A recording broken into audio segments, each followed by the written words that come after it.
Hey everybody, this is Kyle Matthews, host of the Matthews Mentality Podcast. Just wanted to do a quick intro for our 27th episode. We've done 26 episodes, one every 2 weeks for a full calendar year, and a year in, it's gone better than I ever could have expected. Not just the amount of listens and downloads and all that, but just the overall positive feedback. I can't thank you, the audience, enough, and the listeners, and just so much gratitude for you taking the time to metaphorically sit down with me and hear these stories and really dive into the mindsets and mentality of so many high achievers. And part of the reason I'm recording an intro for this episode, the 27th episode and first of our second season, is because this episode I have a very special guest. My dad, my father, Clay Matthews Jr. Not only did he accomplish so much on the NFL football field on the gridiron, but he's such a wonderful guy off the field that I'm beyond excited to share his story with you, and I hope you enjoy.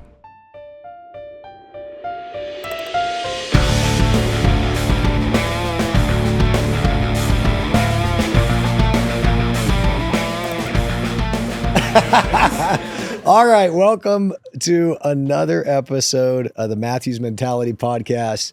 This one is the most special episode I've ever had the privilege of doing in our first 30 episodes or not. I'm sitting here with my dad, Clay Matthews Jr. I don't have his bio with me, but I think I could rattle it off.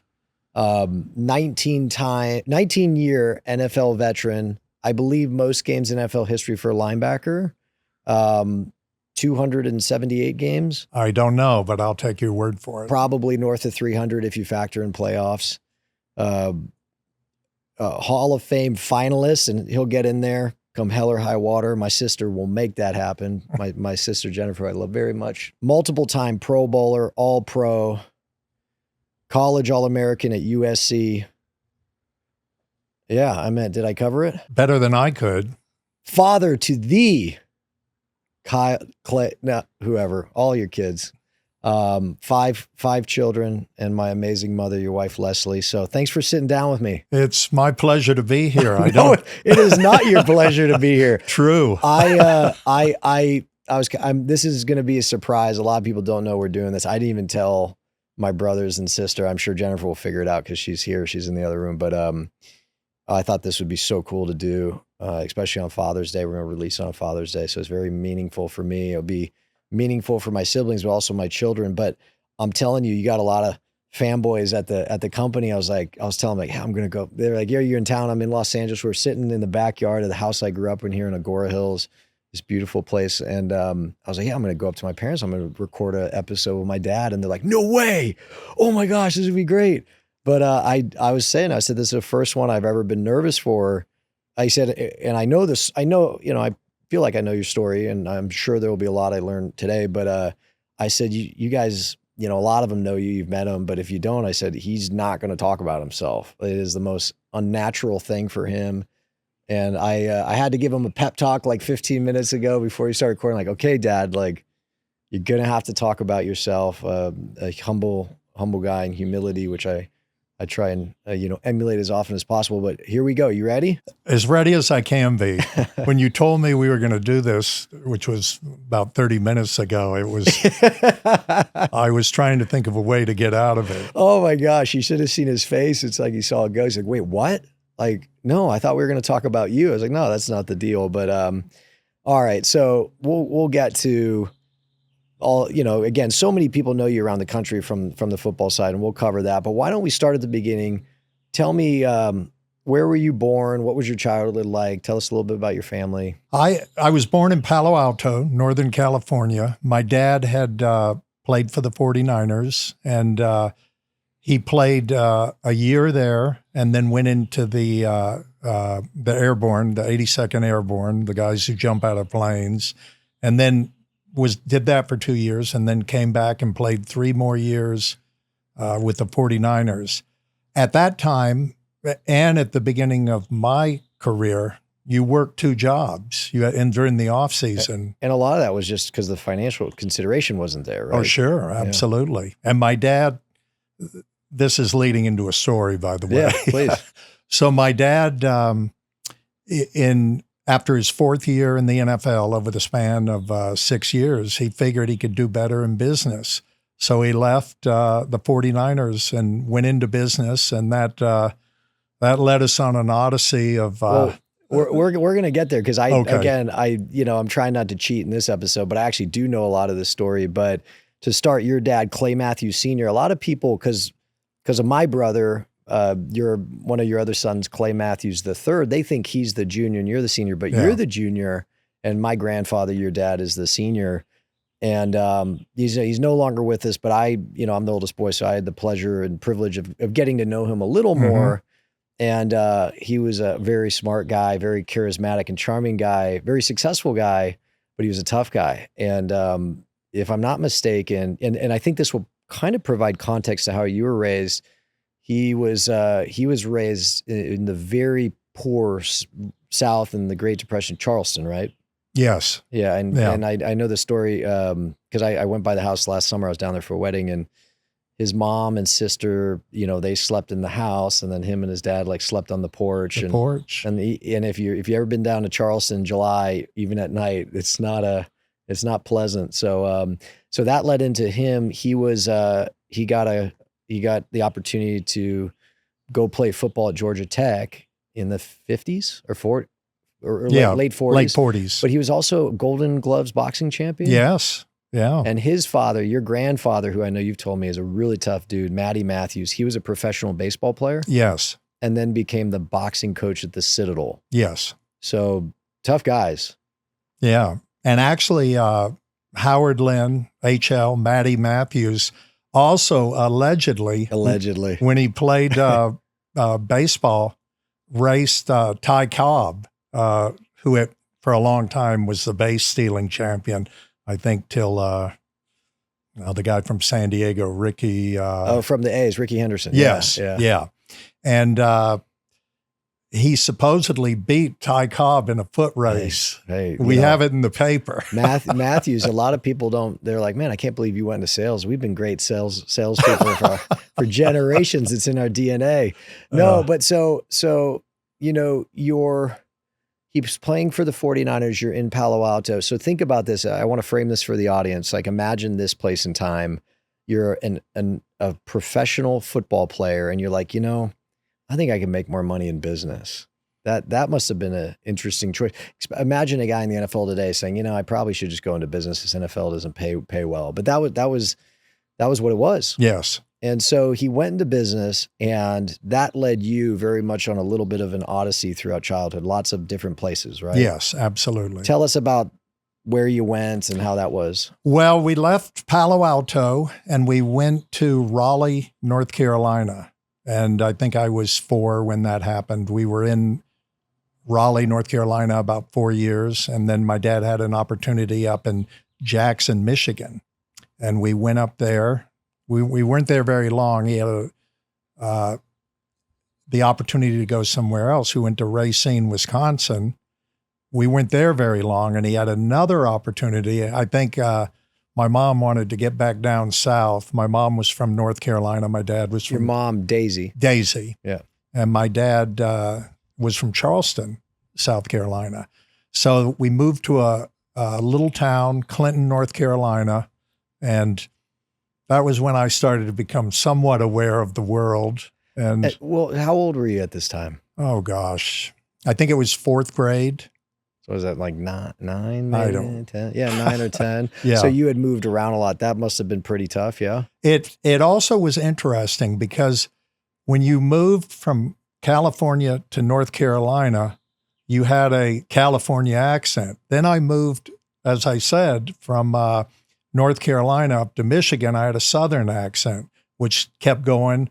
Then moved back down to the South, and I had a Northern accent. Just as soon as you started calling soda pop, you moved back down to the South. Yeah. And so did that create, I assume that created challenges at school in terms of bullying, getting picked on?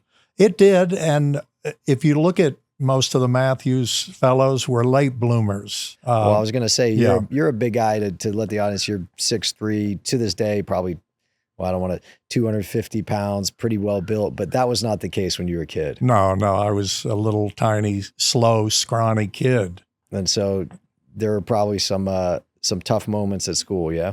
Yeah, there were. It also, when you're the new kid in town, it was tough. The world was a little different back then. Yeah. It little rougher, but wouldn't trade it for anything. So you're in Clinton, and what's your dad doing? Was this, my understanding is kind of climbing the corporate ladder and just taking whatever the next best opportunity. Yeah, my dad had become a plant manager, and they had one plant in Clinton. The industrial north was building these plants down in the south, and there was plenty of manpower down there to do that. And this was like early to mid 60s, yeah? I mean, you were born 56, so yeah. I could do the math if I could. Yeah. All right. So he's a plant manager. Had you, at the time, how would you describe yourself as middle class, upper class? Like, those things just never, I just didn't have a feeling for it. I guess what my question is, like, it's not like you ever never wanted for anything. You always had what you needed. Now that can be a loose definition. I'll say that's true. But you've also shared with me, there's 5 siblings. Yes. There's 4 boys and your sister, Christy, my aunt Kiki, Keeks. Yeah. And so the 4 boys, you guys shared a room, right? Yes. 2 bunk beds. 2 bunk beds. Yeah. That must have been interesting. I figured that was how we did things. I figured everybody else did the same thing. And you were the oldest boy. As the oldest boy, did you, looking back and maybe in the moment, do you feel that you were, that created opportunities in terms of, time with your father, or that maybe they parented you different or exposed you to things quicker than being maybe the middle or youngest? Oh, absolutely. Yeah, and there's some tales coming up that definitely reflect that. But my dad always talked about the responsibility of trying to be a good role model to my brothers. Hopefully I got somewhere with it. Well, one of the stories you share with me is you were in the South, and I believe it might have been 1963 when, or maybe 65, when there was desegregation of the public schools, right? Mm-hmm. And up until then, the white kids went to one school and the African-American kids went to another. Yes. But then the ruling came down and it said, no, we're gonna have everybody go to the same school.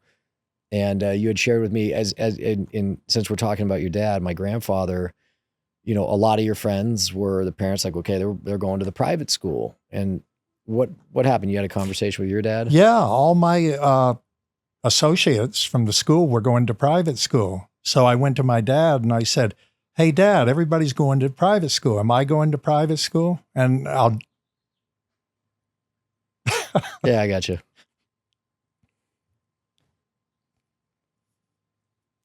He said something like, I figured God put us all on this earth to be together. So no, you're going to go to public school. What was going through your head at that time? That was it. That was it. Yeah. He said that and I go, okay, sounds good to me. He said, God put us both on this earth together. We might as well go to school together. And how was that? It was great. Yeah. And I went to school. Actually, it was my first tackle football team. And I was one of 2 the white non-black players. Yeah. The other guy was about 6'2", 200 pounds. And I think I was probably 5'4", 106 or something. Obviously, I'm sure there were moments that it was just different and, nerve-wracking or whatever, just because of the unknown and the tumult in society at the time. But that probably, it sounds like, and I know, again, I get to cheat on this episode. I know so many of these stories. It was some of the most fun you ever had. Oh, absolutely. Yeah. All right. So I'm going to bounce around. I'm going to fast forward. So you just touched on it. You're small. I think you said scrawny, slow.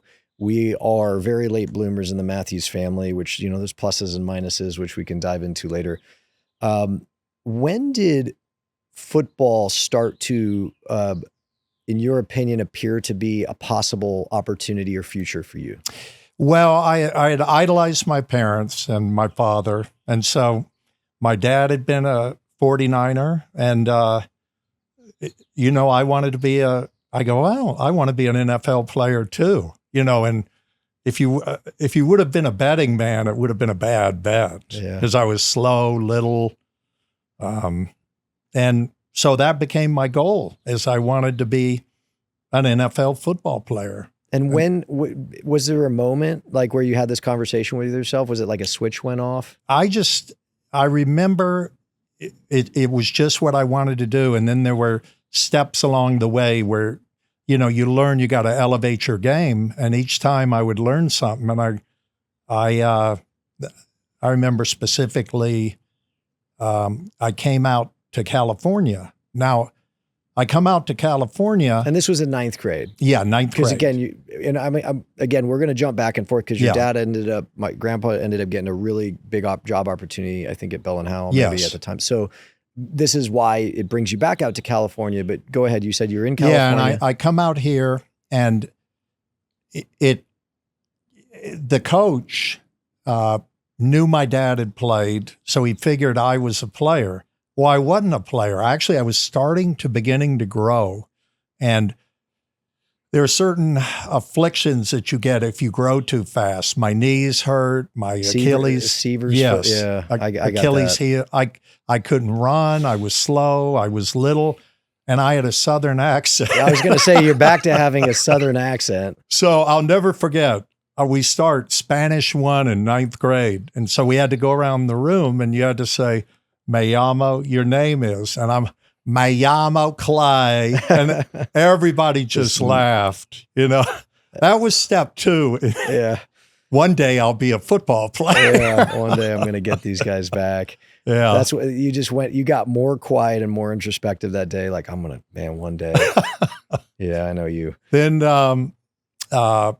so I go out and I start off, and within 2 or 3 days, I can barely run. It's like I'm hobbled. And the coach just said, "You're going through this growth spurt." I'm sorry, the coach didn't say that. The doctor said that. And then you just got to wait till it passes. So I'm watching. The coach came up to me and said, "Hey, Matthews, you know, you better get out here. Some people might start calling you, you know a pussycat or whatever." Yeah. And okay, you know. Yeah. And ironically, a couple of days later, it started to fade a little bit. And all this coach did was go one-on-one with folks, you know. Which they don't even do anymore. But yeah. I got in line at the front of the line to go against the biggest guy. Went down there and whacked him good, you know. And I still wasn't a good player because I was too slow, too little, not strong But you enough. had the right mentality. Yes. Yeah. And was that something you just always had? You were very locked in, and you were, I want to be a football player. Because again, I'll speak for myself. Again, we're not here to talk about me. But a lot of ninth graders, they're not really focused and serious. They think they want to know what they want to do, but they're not really going to put in the work. But my understanding is you were pretty locked in at a young age. Yeah, I started then, and I remember I would go out and run at night. I would sprint one house, cruise the next one, sprint one house, cruise up and down the block. And that was ninth grade. And, you know, there were a lot of social implications from moving. Girls didn't want to have anything to do with me. They still don't want to have anything to do with you. Well, they're smarter. And, you know, I said, you know what, I really do want to be a player. And I don't know if it was for healthy reasons or whatever, but everything was fueling this attention to becoming a player. Motivation. Yeah. Now, at the same time, and again, we're kind of talking about your beginning, kind of your rise in terms of your abilities in football. Grandpa professionally had left the NFL in what would have been the peak of his career to pursue business success. And he got there. It's right around this time. Part of the reason you're in California, he was what now? The CEO of a Bell and Howell? Yes. Okay. Or was one step below. Yeah, he was, I think a COO. And then he got the head job at some point. Right? Yeah, and that was right before my senior year in high school. My dad came and said, "Hey, I'm getting this job in Chicago, and I'm going to be CEO." I didn't even know what that was. Yeah. And so we were going to have to move to Chicago. Now, I was starting to get recruited because my sophomore year, I started to come out of my malaise or what have you. And started to grow into your body. Yeah. Yeah. And then my junior year, I was really good. And this was at Arcadia High. Arcadia High, yeah. The Apaches. And at that time. Oh, yeah. Good point. Anyway. And then he said, well, we're moving to Chicago. And then I go, now recruiting at that time, I wanted to get a college scholarship because I figured that was a step towards getting to the NFL. And my dad said, I said, Dad, I'm not going to, recruiting was regionally done. So the Big Ten would recruit the Midwest. The Pac-8 at the time would recruit the West. And I figured in 1 year, they're not going to find me. So I told my dad, I go, Dad, I don't know if moving's the best thing. And then one of the coaches at Arcadia said, you could stay with me for the football season and then go to Chicago when it's over. So my dad said, well, son, you're almost a man at whatever age I was as a junior in high school. 16, and he said, 17. You make the decision. So I mull it over for a week and a half. I go into my dad and I said, Dad, I think I've made a decision. He goes, well, what do you got? And I go, Dad, I think I'm going to stay out here with the coach and then come back after the football season. My dad goes, son, you've made the wrong decision. And I'll never forget this because it only took about 2 seconds. So in 2 seconds, I go, okay, that was it. And actually, it ended up great because I go back there. I had a great experience. We ended up going undefeated. They didn't have state playoffs, but we were voted the #1 team in Chicago. And I have a friend I've met back there who. All right, but hold on. So you had a great football experience, and Chicago is a fantastic city. And so I'm kind of telling you a story. You said you moved out. Summer was beautiful. Fall's magnificent. Even the holidays were cool. Again, you're winning all these games. Even though you're the new kid comes in as this great player. But your mom didn't necessarily have the best experience. Why don't you tell us about that? My mom had, I think, I don't know if I mentioned all the moves, but there are probably 8, 9 moves in there. And we go back there. It's beautiful in the summer. Fall is beautiful. Holidays are great. After the holidays, so it's rough. It's tough. Yeah, it's tough. And my mom went to my dad and said, I love you. I want to stay married to you, but I'm going back to California. Yeah. And my sister had a boyfriend in California who she married and has been married to. Uncle Greg.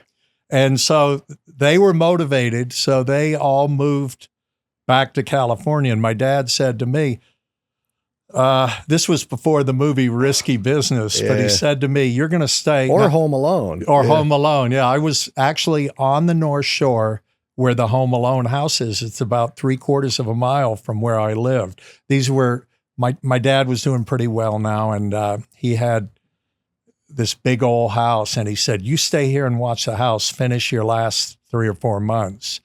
And I thought it was going to be great. Now, the Home Alone bit and all that, I wasn't wise enough or talented. Or I'm thinking Chicago, Ferris Bueller's Day Off. Oh, yeah. If any of this had come out, you might have been throwing some parties or not. Something. Yeah.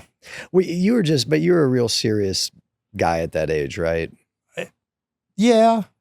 Yeah. I don't know. You don't strike me as a guy who's throwing parties. Not that I ever threw a party here this house is too nice to have ever thrown parties at when you're out of town. So I don't know what you're talking about, but no. So you're in this house by yourself. Your dad had a lot of trust in you. You don't have to answer this question. Would you have trusted me when I was 17 to have a house by myself for 6 months? You had a house for one day when I went to that's right. the playoff game. All right, I'll tell this story. So I'm in 8th grade. My mom and all my siblings moved back to California. And we're in Atlanta, yes. And you guys made the playoffs. So you're going up to play Brett Favre and the Packers. This is 95, I believe. And I'm in 8th grade. And it was like, hey, why don't Kyle will just stay back in Atlanta. I'll go up and play the game. I'll be gone one night, come back down. And then me and Kyle, this is you, will drive. We had, for whatever reason, we had to drive. I think we had like fish tanks and we had to drive across country. We'll drive across country. So, I mean, it sounded great to me. And I wasn't as responsible. So my dad goes up to this game and I stayed up till 7. Oh, my son Brody's going to hear this and he's going to use this against me.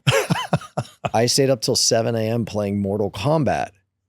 And I remember the sun came up, and this isn't like I'm 25 coming out of a Vegas nightclub. Like this is, why is it sunny? Oh my gosh, I got to get to sleep. Well, I slept until like 4 p.m.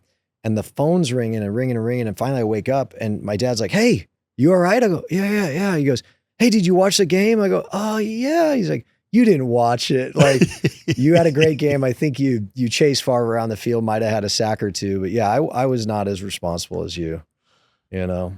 All right. So getting back to Chicago, I'm going to get to recruiting and choosing college, but I want to get to your mom for a second. What was she like? You know, she passed away when I was young. I was 2. Mm-hmm. What was she like growing up? She was fantastic. My dad was impressive. You'd go to the plant, and when he walked the plant, "Hello, Mr. Matthews," and you go, "Gosh, my dad's like the man around and here." And your dad, Grandpa, is just like, he's a big guy. He's 6'3", he's built, he's very handsome, very charming, you know, so. And my mom was a Southern Belle and beautiful woman and just always a good person, always do the right thing, always this, treat people well.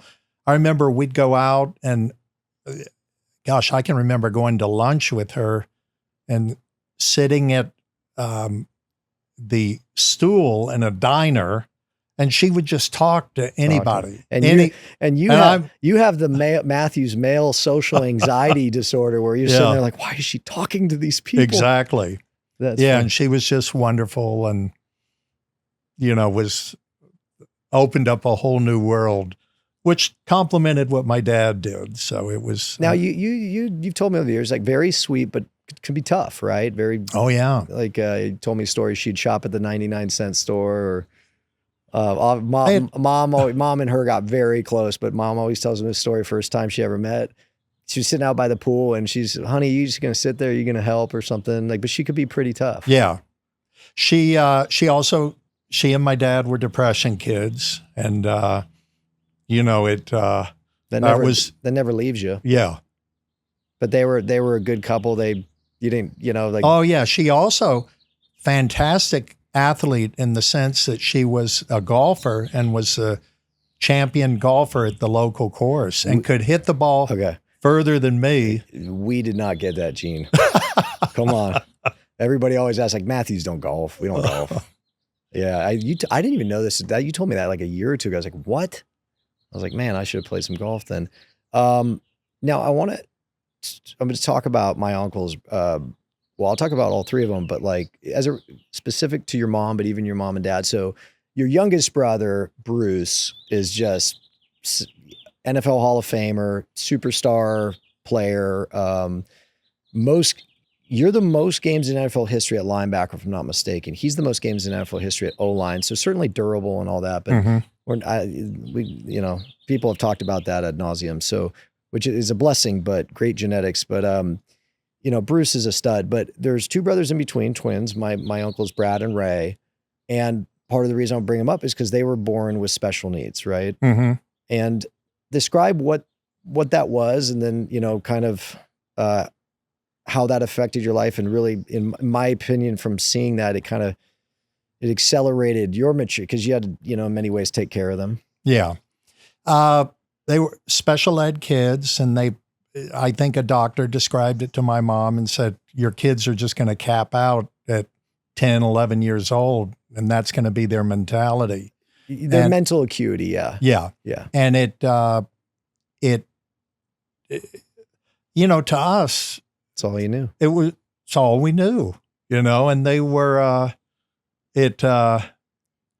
actually some of my best memories are with them and in sports. Well, and hold all on. that. So there's Brad and Ray, and Brad, we call him Mad Dog, for many, many reasons. And Ray he was a lot too, but just because they capped out mentally from their intelligence, they didn't cap out physically. And these are Matthews, so they're big dudes. Yeah. Especially, I mean, Ray was what, like 6'3", 250. I mean, there were a couple of years he got a little bigger, but like, I mean, these were big athletic guys that mentally just, they didn't get as far along. And so I want, if you don't mind, share the story about, I've heard it, they're in the Special Olympics and get kicked out for like fighting. They got kicked out for fighting. Unfortunately, this isn't a reflection of No. them. No. It just it's a reflection of Bruce and myself. So we'd play with them, and I was older than them. Bruce was younger. But you guys didn't take it easy on them. No, and we talk junk to them and all, and play basketball. It's the Matthews way. There's 1,000 people at Matthews Real Estate who understand, like, hey man, you gotta roll with the punches. Yeah. Like, it's just part of the culture. And we just talk junk with them, and this is how it is, and bump them and everything. And that's all I knew. And so my mom calls me and says, hey, the Special Olympics has started and the boys are on the basketball team. And I go, oh, this is going to be great. They're going to be good because they've played against Bruce and I, and, we'd play for hours. So I'll never forget, we go to, it's a city college, junior college in Pasadena City College. Drove up there. I was at USC at the time. Drove up there and got there early. Moved in. My mom was down there. Dad was down there. Everybody's ready. So the game starts. All of a sudden, they're fouling people, talking junk, and yell. Then they yell at the ref. Yelling and at the I'm refs. just sitting there. Who does that? And I'll never forget. My mom just turned and looked at me. And I go, what? You just put your head in you're just like, oh no. Well, they actually had started off in the Special Olympics with track, and they did fine there because you don't. But so they had gone 2 or 3 years. Then they were going to do the basketball because they always played with my brother and I. And I'll never forget the look my mom gave me. And oh, it's such a great story because they were intense and I remember when I was 18, I was at SC, maybe I was like 20, I was starting to get pretty big, and Ray's outside because Brad had passed by then, but Ray's outside right here, right on this basketball court, and he's like, "You think you could take me, don't you?" I'm like, "What?" And he just out of nowhere, and like we were close, but he's like, "Kyle, you think you could take me?" I'm like, "In basketball?" He's like, "Yeah." He's like, "You can't take me." So we start playing basketball, and I start schooling him up. It's like 3-0, 4-0. And then he tried to fight me. He's like, he starts pushing at me. He's like, "I could take you. Like, you think like I could beat you?" I'm like, "Whoa, Ray." And then Ray's a big man. He's just a big man. I was like, I was like, "Dad, you got to help me out on this one." So yeah, they were intense dudes, but so many funny stories that you're more than welcome to share more. But that had to have been hard on your dad, and probably more so your mom, because your dad was in a very traditional sense working a lot at the office, and your mom stay at home in a very cliche sense, the 1950s, 1960s. Did you ever see that? Was that something that she ever talked to you about, or that you could see just created challenges for her? I mean, it did. I think the moving was tough. Yeah. And it was tough for her, especially the moving. And then, you have 2 special ed kids, and then the other 3 of us probably weren't the easiest. I know you say that. Well, you and Bruce are pretty easygoing, and like, we kind of touched on that. You were a pretty mature kid at a young age, definitely more so than me. Do you think that in my opinion, a very mature, very disciplined, kind of self-reliant kid, which it seems like you were, do you think some of that had to do with the fact that there are these 2 special needs, and whether, I doubt it was ever told to you, but you're like, "Look, I can't make it about me. I got to handle my business. They have enough going on with Brad and Ray"? I think between what I saw in my father and what I saw in my mother, and then the boys were just my brothers, and I never thought of them as any time different or anything. And if anybody ever bothered them, then that's the only time I would, you're going to get treated differently because you're treating him improperly. Yeah. And I know you would step up, but that's my understanding. Bruce was, he would get after people like. Oh yeah. Well, he was. Well, wait, one more story. Sorry. It was something with a bowling alley. Maybe Ray comes to, and I don't know if you were there. You might've been in school. You might've been, so forgive me, but he goes to Bruce, like, there's these guys at the bowling alley picking on me.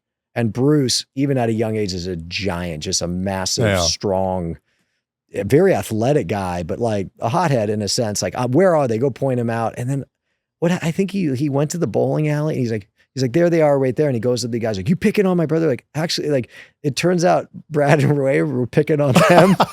it's so Bruce, like, what happened? And the guy told his story and he goes back, he's like, Ray, did you do this? He's like, yeah, but I didn't like those guys. And it's like, well, you can't do that. So anyway, oh man, very funny guys, very funny story.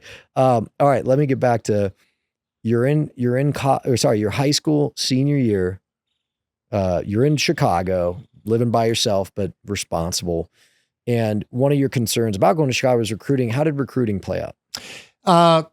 Good. My dad, I had been born in Palo Alto, and my dad had been very impressed by Stanford, the university up there. And at that time, Stanford was coming off 2 Rose Bowl wins, or 2 of the last 3. And if you were looking for what I knew at the time to be the best combination of academics and athletics, and both my dad and mom had stressed, you got to do well in school also. You can't be a football player your whole life if that's your dream. And so Stanford, I was set to go there. They had offered, and I was in Chicago, and they said, we'd like you out for a visit. I go, you don't need a visit. I'm coming to Stanford. And they go, no, you got to come out for a visit. So they look at my schedule, and I was on the basketball team playing basketball. And they go, well, you can only come out, it looks like, right after Christmas. They had, at that time, a Christmas break. Mm-hmm. And so they flew me out December 27th. Now, it never occurred to me that when you go to the campus December 27th through, let's say, the 30th, whatever it was, no one was on campus. Okay. So I go to Stanford, no one's there. And when it rains in Northern California, it rained the whole time I was there.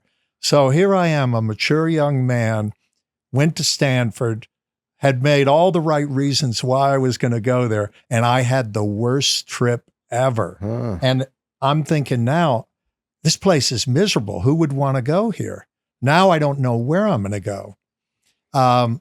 A coach from Michigan State called me to recruit me. Again, like I said, it was regional recruiting. And I said, Coach, I'm going to be honest with you. My family's already moved to California. I'm going to school in California, and I'm not going to go to Michigan State. Thank you so much for recruiting me. I'm honored you'd even do it. So I had a conversation with him, and hopefully I did it right way, because his brother was at USC. So he called his brother. This was Lenny Fonts at Michigan State, called Wayne Fonts, who became the coach of the Detroit Lions. They were both Michigan State football players. So he calls Wayne Fonts. They go, hey, we got a guy we like out here, but he says he's going to California. So Wayne Fonts called me and said, hey, we'd like you to come out to USC. And I go, well, my family's in Southern California. I'll go out and take a look, and it... Well, but this gets back to part of the motivation for your mom leaving Chicago. The winter can be tough. You've told me the story. You're on the airplane. You're trying to get out from Chicago to this school, USC, that, maybe you weren't the most interested in, and they couldn't, they're trying to de-ice the plane. I got delayed. And then, but you said you landed, and they took you to a hotel, and you stood on the balcony. And well, there was a guy from Arcadia High School who was there, and he picked me up at the airport. I had left Chicago. I was weather delayed because of snow, and he picks me up, shorts and a Hawaiian shirt. Yeah. It took me to the hotel, dropped me off. He goes, we'll be back in a couple hours or something. And so I'm sitting there and the sun's coming through the window of the hotel room. And I realized I had not felt the sun in 4 months. And you said, I'm coming to USC. Well, I don't know if I said it quite then, but I did notice that. But you did say it on your trip, right? You went in front of the legendary John McKay. And what was that conversation like? Oh, that was interesting. It, they had recruiting talks. And so I go in at the end, they go, okay, you're going to go talk to Coach McKay. And I noticed these coaches who were my power figures were not very confident going in to see Coach McKay. I don't know if it reflected me or it reflected them. I think it reflected them. And I go in there and he goes, Clay, you having a good trip? And I go, yes. And he goes, I don't believe in recruiting speeches or anything. I believe in letting the school and players sell themselves. Do you have any questions for the old coach? And I go, Coach, no questions. That was it? Yeah. And he goes, well, good meeting you. He said, I'll see you in the fall. Yeah. And it wasn't quite that. I went home and then called in and said I'd like to go. And so all right. So now you're down, you're at SC and you show up and obviously really good high school player, but SC at the time was a perennial national championship program and they had a lot of good players. Walk the audience through. Were you a guy that showed up as this 5-star and it was day one, you were the guy, or I'm kind of leading you here? Well, I had, I think I had changed a bit. I had learned how to focus, learned how to, get after it. By the time I got there, I had a pretty good freshman year. So my 4 years were good. We won what was a share of the national championship at that time. They did not have playoffs. But hold on, you're skipping a story that I've heard 100 times. The audience got to hear it. So it's your first scrimmage, and they just have to. Okay, yeah, I go down there and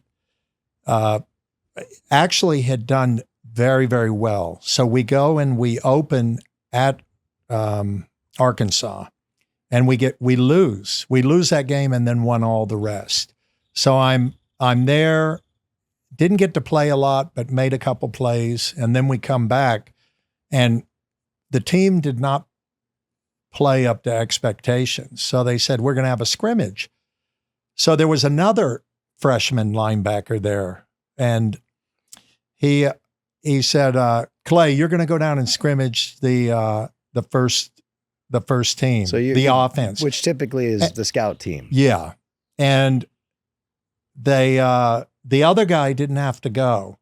And I'll never forget this as long as how you have a conversation with yourself. You go, all right, this is how it's going to be, huh? They're going to send me down, but they're not sending the other guy down. So you went to a dark place. A good place for football. I go down there. I must have made about every tackle I could. I was hitting guys late, talking junk, the whole thing. Starting fights. Yeah, nobody said a thing, It, and I'll never forget the coach, my linebacker coach, about 3 days later goes, by the way, you had a good scrimmage the other day. That was the extent of it. And then they moved you back up. Well, yeah. And so you ended up playing your freshman year, starting sophomore, All-American by the end of your time there. What else? Anything else interesting happened in college? Met my wife. There you go. I figured you'd say it when I kind of gave you your mom. Yeah. How was that? That was great. She, we actually became friends before we became boyfriend, girlfriend. Yeah. So it was, I liked her as a person. It was a good, I liked her before I loved her, which is good. I think she's still trying to figure out how to like you as a person. Well, that's true. No. A lot of people, I tell a lot of people, and I think you'll agree with this, is they think myself, brother, sister, we get like that competitive, almost psychotic, competitive, manic drive from you or the Matthews. And certainly we get certain things from you guys, but I said, oh, that's my mom, man. I play my dad in basketball or ping pong or whatever, and he's competitive, but like, win, lose, he's always good. I said, you don't want to compete against her. She'll take it personally. No, it's just failure's not an option. No. It just, it's not that winning's so good. It's just that losing is so bad. It is. Yeah. It is. What about, I'm kind of stopping your story for a second. What about quitting? Is quitting an option? No, not at all. And why not? Because I honestly believe if you hang in there and you use whatever intelligence you have and you use, you work, you either outthink them, and if that doesn't work, you outwork them, or you do a combination of the two. And it seems to have worked okay. Yeah. Yeah. And you, again, Grandpa, your dad, what was kind of his outlook, not just on life and sports, but like what was kind of his rule? I remember specifically that you just couldn't quit. And I think if you're not quite where you want to be, if you back off, you're quitting, and it's just failure wasn't an option. You could find a way to get it done. And I think you can. Sometimes you got to work real hard and grind real hard, but you can get it done and it's worth it. I tell the guys and gals at Matthews every day, like it's, especially in a tough market like now, I just said, there's strategy, like you said, and you can work harder and try and be creative and entrepreneurial. But at the end of the day, if you never quit, eventually you'll make it. Mm-hmm. And so I always said, if you quit, you're a quitter.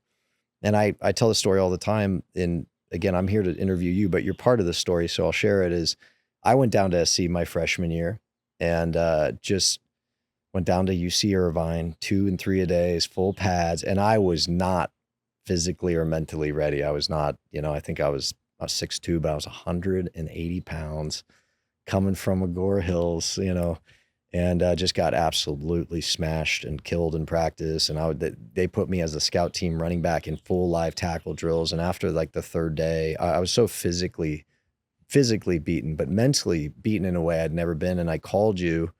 We're not a big emoting family, but I always say we're emotional. Not that's the biggest emoters, but I was holding back tears like, Dad, I'm going to come home, and you're like, well, that's not an option. I was like, well, Dad, I'm coming home. You're like, you can't quit. Matthews don't quit. It's just, you kind of said it so matter of factly. You're just like, you're going to see it through. And if at the end of the season you don't want to play again, then that's your choice. But you made a commitment and you're going to stick through it. And it was is one of the best thing you've said a lot of great things, but it taught me so much. And you know what? At the time I didn't understand. I remember I said, well, then I said, come pick me up. And he said, I'm not going to. I said, well, then I'm going to get a cab. He's like, you get a cab, but don't come here, And I'm sure we've talked about this. It's like everything in your heart, like you want them, like, as I have kids now and you just, it's not good for them, but you want to protect them from pain, whether it's physical pain, emotional pain. And I was feeling both at the time, but you're just like, and you would always say, my dad said, like, you could be anything, but you can't be a quitter. Like you can never quit. And so that's why I was kind of leading you in that story is like, you always shared that with me and it was always come from place. So this is what my dad said. And yeah, I agree from a real estate perspective, certainly from a football perspective, but yeah, it's such a valuable, important lesson that I learned from you and you learned from your dad. And I try impart not just on my children, but the people that I'm in a fortunate place to coach professionally. But you didn't have to quit football. You're an All-American, you're at SC, you go, you're going to go to the NFL. And how was that process? Very different today, but how was that process? Like kind of getting ready to be drafted? Interesting. It, nowadays, it's covered by TV. They walk in, sunglasses, suits. They ask, for a number. Well, they have these combines where you go to work out. You know how I worked out? A scout would call me and said, hey, I want to work out. And I go, he go, I'd like to time you. I go, okay, when do you want to do it? Tomorrow at noon. I'd show up, work out for him. It was completely different. And then the day of the draft came and I had to give him a number. So I actually gave him a phone number. Yes.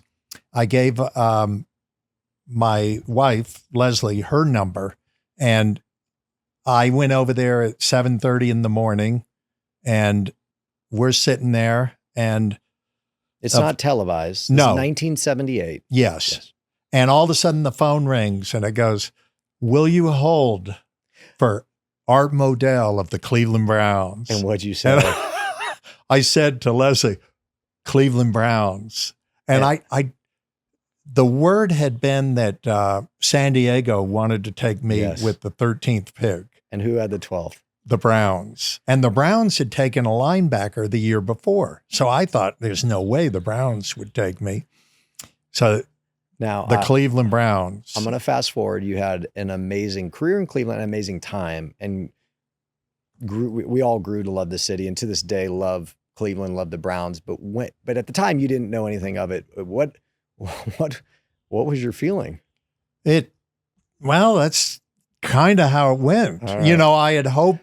You didn't pull who was the first guy? Was it Eli Manning? You're like, well, if you draft me, I'm not coming. No, I didn't even think like that. It was different. And the odd thing was, my wife and I are sitting there in this little apartment down at USC. Phone rings, I get the call, and I go, well, you know, we hung around for a half hour, and I go, all right, I got to go to class. And I think she was working at the time. She was a year older than me. And that was it. And then I did not speak to my father until noon. This was 8:30 in the morning, because it was on Eastern time. And he goes, hey, I heard you got drafted. And he had the wrong team. I go, no, Dad, it was the Cleveland Browns. And he goes, Cleveland Browns. He goes, yeah, they're a good team too. Good job. That was it. That was it. You know? Yeah. How about you? I mean, you know, we've covered this in this conversation, how at a young age, making it to the NFL was your goal. That was your, you know, kind of mission. And even, you know, you trained, you ran outside, you know, I'm sure weightlifting and football was a big thing. What was the feeling, and or was there a feeling of kind of satisfaction when you got drafted, even if it wasn't the team that maybe you thought or wanted to go to? Was you're like, okay, I did it? No, because to a degree you had now to prove yourself. Also, you're the first pick. So you know, there was an adjustment period. Did you know? They changed my position. I had been an inside linebacker at USC, and now they were moving me outside. And it sounds like it didn't really that much of a difference, but there is a lot of difference. And was there? Did you even know where Cleveland was at the time? no, I didn't. Yeah. It was like when, I mean, Clay will tell you he knew, but he's like, when he got drafted by Green Bay, I was like, where's Green Bay? You know? Yeah. So, all right. So now you're in the NFL, you know, is your life completely changed? Like, how did it go? How did it stack up with your expectations? To a degree, you know, after the first year, unfortunately, I had a tendon problem in my ankle, which slowed me down, but then caught a little fire at the end, started making some plays and was ready to go. And I loved it. I mean, I just wanted to get better and better. And you get paid a little differently than the guys do today. Yeah, it is a little different. So what'd you do in your off season? Okay, the first couple ones, I had a friend who got into real estate. Okay, and I'm saying this I love the guy. Okay, yeah. But he wasn't the smartest. He was a smart guy, but not a traditionally smart guy. You know, not like a structured learning guy. Yes. Yeah. And so I started hanging around and doing a couple of small deals. And then what happened around my fourth year, I broke and dislocated my ankle. And so what I did was I go, wow, this football isn't going to last very long. And 4 years of salary isn't going to get me home. You know, I got to plan another career. So what I did, I called SC and I said, can I get into your MBA program?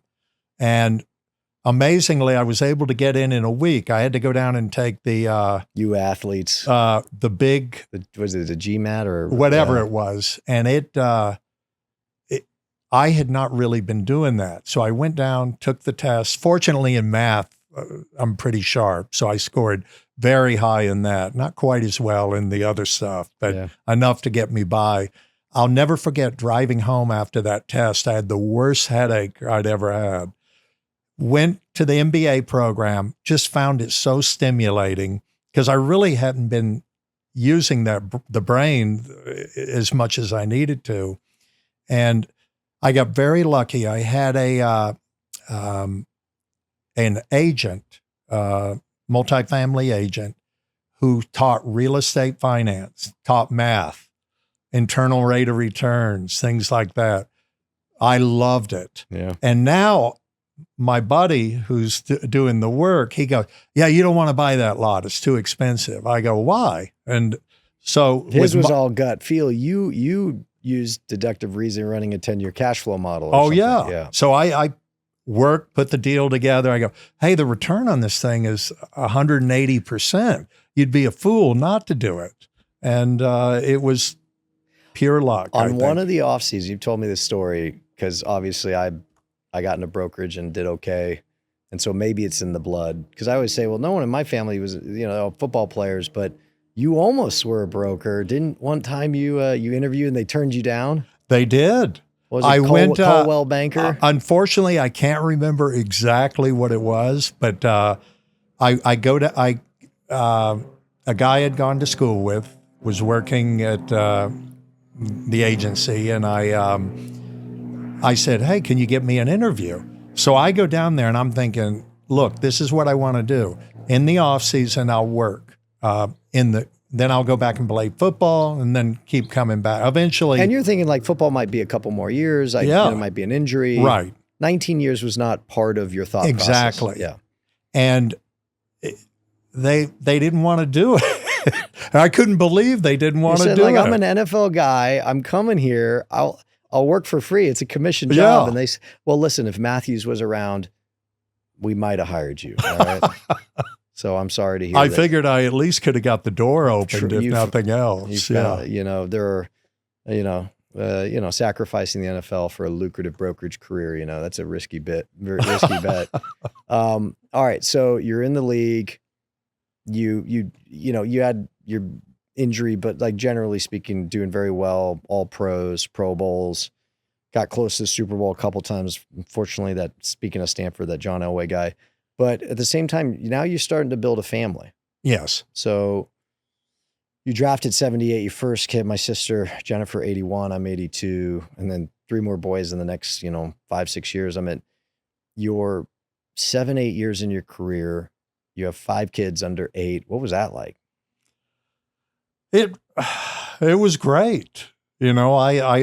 It's great now, time heals all wounds. It was great then, to me at least. Yeah.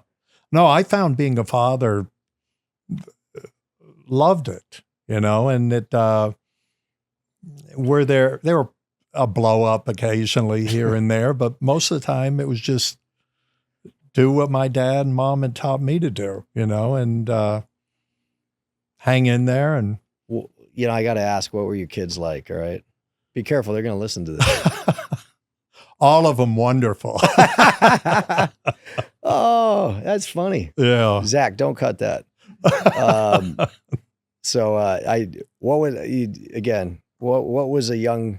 was I like as a young kid? If you don't mind me, I'll go with this. The story when you called and, you were a freshman there. Oh, at SC, yeah. Yeah, I will never forget that. Yeah. We actually were on a vacation in Mexico. Yeah. We had this old RV and had taken a bunch of kids down there, and I'll never forget you called me. And on one hand, I fully understood what you were going through. And so there was a part of me that so wanted to go get you, and I wanted to go actually kick everybody's butt there, because having been through that and having being forced for me to find my way through these problems, that's what you had to do. And whether or not you played in the NFL isn't really important, but what you learned how to tap into yourself, and you learned how to compete. And, even though when you went into brokerage, you weren't prepared for that, but by then you had learned how to compete, Yeah, I did. and it didn't take long. No, brokerage was easy compared to that hellfire that was SC, especially that freshman camp. And part of that is it was so important that I went through that and that you didn't let me quit. Like a lot of parents said, yes, please come home. Because it made me physically tough. It made me very mentally tough, in my opinion. And the reason that was so important is because before that, I might not have been the mentally toughest kid on the block. And no, you had it in you. You just had to get it out. Yeah. Yeah, I was a good salesman as a kid. I convinced my dad I was an average student and to stop expecting more from me. That's true. Good story about that. Kyle's a junior. His sister's a year older, and so she had to take the SAT to get into college. Yes, this was the ACT. Oh, the ACT at the time? Okay. So she had to go into the Valley somewhere, and I go, Kyle, why don't you go? And now you've had 2 days notice or something? Or no, the night before. I got home from my football game on a Friday night, and you said, hey, you need to go with your sister to El Camino High in the Valley, and she's taking the ACT, and you need to, the area at the time wasn't maybe the safest. And my sister is a valedictorian of our high school, super sharp, disciplined, great student, not necessarily cut from the same cloth as me, but also she's very, very pretty. And so he's like, you need to go down and just, you need to be there with her. And while you're there, you should take this test. I'm like, what? Yeah. So you go down, no prep, nothing. And allegedly you outscored her by, well, that's not allegedly. That did happen. She was pissed. I'll never forget because it came in the mail, and I'll never forget looking at it and called you up to my office, and I said, I'm upset at you. I'm really upset at you. And you go, why, Dad? And I go, because you scored so well on this test, and you've been feeding me this line because son, you need to do better. You didn't put the time in on this. You didn't do that. You didn't do this. And you could always wing it. You'd have a test. I go, did you study for your test? No. And then you go, well, you'd ace the test. And you go in, do the test. I go, look at this. You scored this. I'm upset with you, but I'm more upset with myself that I listened to your line of junk. Great sales guys, Zach. See, it's a calling, Dad. You'll get it one day. All right. So you have all these kids, you're raising the kids, but you are in a career, in all seriousness, you're in a career that you are one injury away. And look, I didn't grow up poor. We were very blessed, but you guys weren't making the money the guys make today. You guys weren't even making the money they made. Because Clay, I was with my brother Clay, who did very well in the league. He was bitching the other day how much the guys are getting paid. I was like, well, yeah, I hear you. But, have you ever had this conversation with Dad? Like, you might have made more in 1 year than he did his whole career. He played 19 years. And so even though, you were doing well by the standards of society, another thing I talk a lot about with people when it comes up all the time about my childhood. And I said, my dad did such a great job.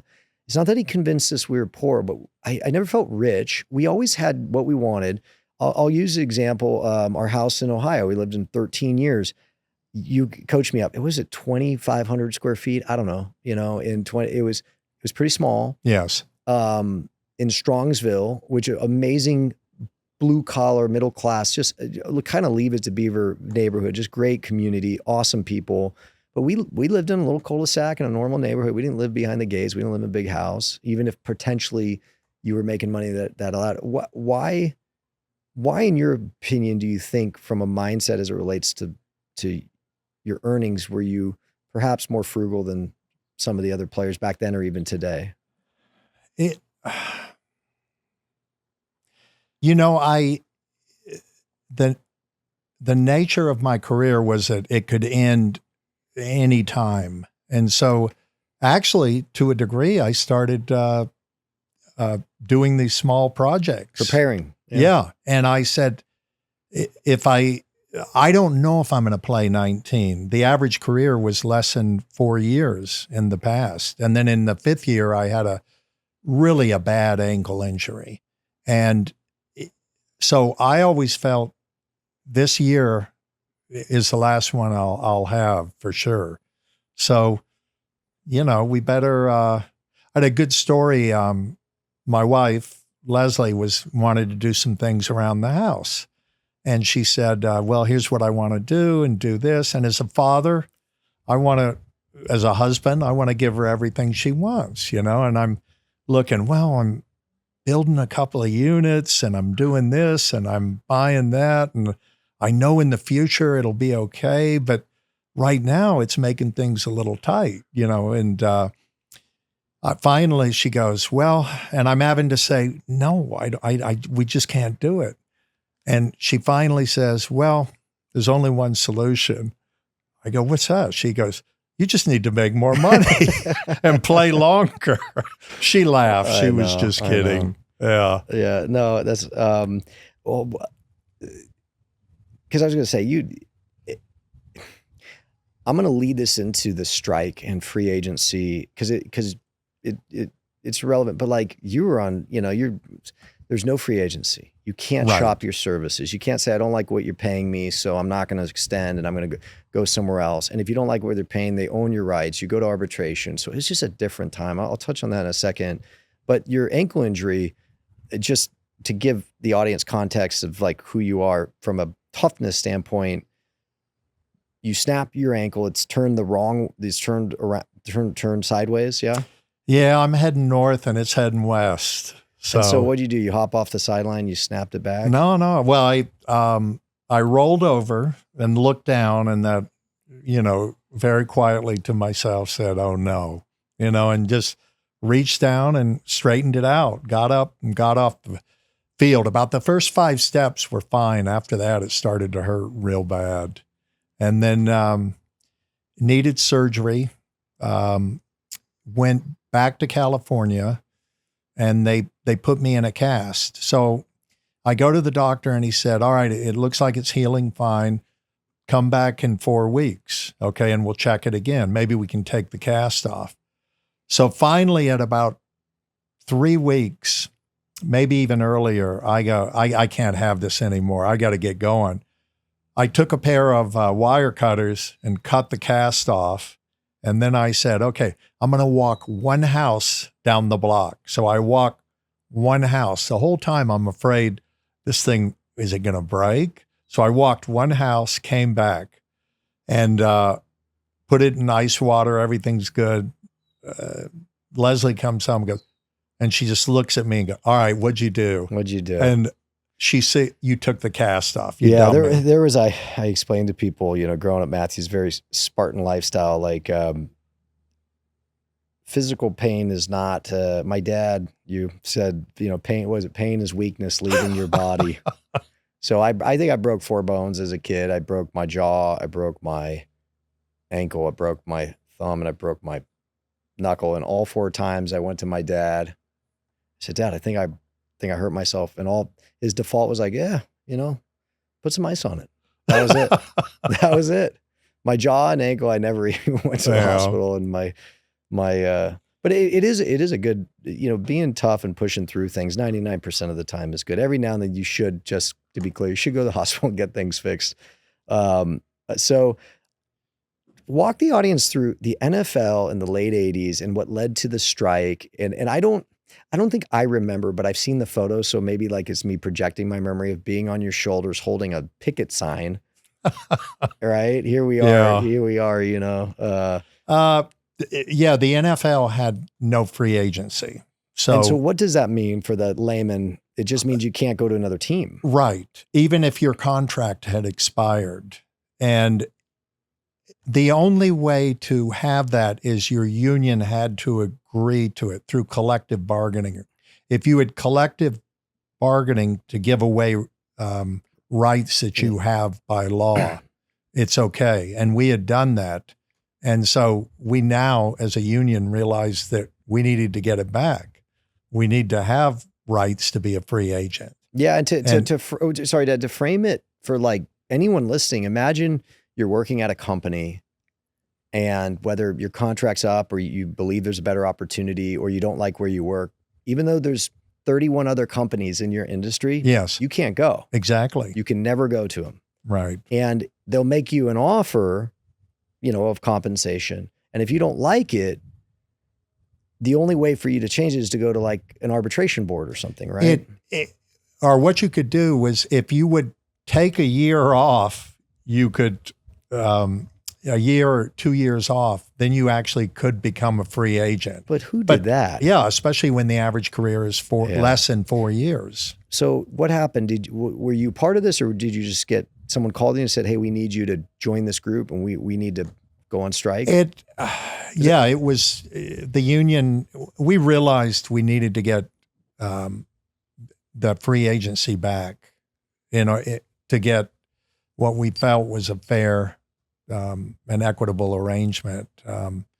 And I can't remember how we got it, but we got it over time. But because 1987, you have 4 little kids. Again, you've done well, but you're not, it's not like you have money to live. And here you are saying, all right, I'm not going to go to work. I'm not going to get paid. Mm-hmm. Right? Yes. So, but it did, just fast forward, it did work out, eventually led to what is modern day free agency. Yes. And that eventually, after 16 years, took you to Atlanta, with your last year in Cleveland being with Belichick and Saban. Yeah. So I'm sure that was an interesting experience. Very bright guys. Yeah. Good guys. Yeah. Very good. Yeah. They ended up having okay careers, I guess. But then we head down to Atlanta. What was that like? It was tough because I had been in one place for 13 years. 16 years. Yeah. And here I am going into a new place. And, you walk into a locker room, there's a comfort level of comfort that you have, and walked in there and realized I knew one guy, then I knew another, then somebody said, and after a while, an hour later, you realized, hey, this was, was okay. Well, let me ask you, 19 years, long time, and maybe the answer is a simple one. What was the moment you said, okay, it's time? I had, when I played, my lungs would get tired when I played, but my legs never got tired.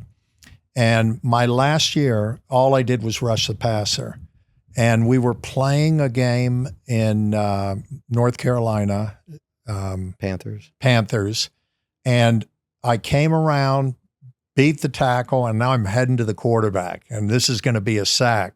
He takes off, and he's about as fast as I am, but I'm about 3 yards behind him, and I can't catch him, and I'm running. It's about like a 40-yard sprint. By the time we finished, I get there, and all of a sudden my legs, I can feel them. They're quivering. And it was the first time. I was 39 and 11/12 at that time or something. Really close. No. Yeah.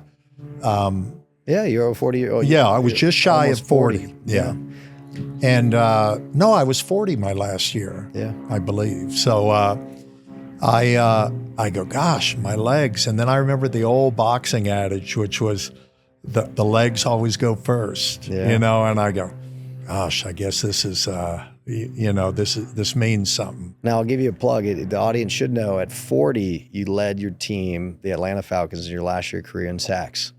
I did. Yeah. You tell me a funny story about there was a famous kicker, Morton Anderson, and I'm not going to put your financial business on the streets, but you had a stipulation in your contract that if somehow you led the team in sacks, you got this like pretty. Oh yeah. It was a. Why don't you explain that?